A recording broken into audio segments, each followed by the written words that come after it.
begitu tebalnya benteng istana Darut Dunia dulunya. Mungkin setebal ini. Ya.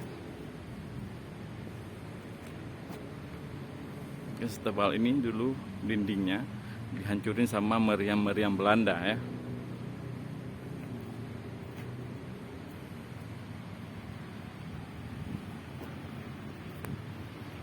Tapi kita udah naik ke atas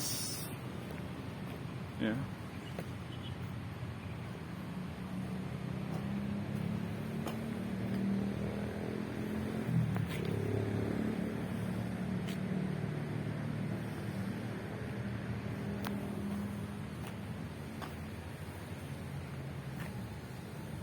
Peninggalan sejarah.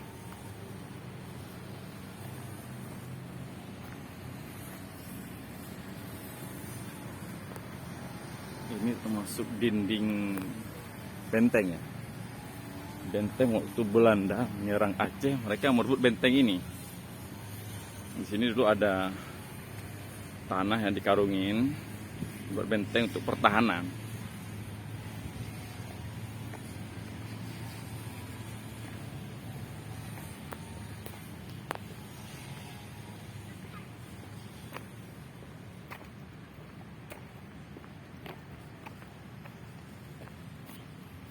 Oke, jangan lupa di subscribe.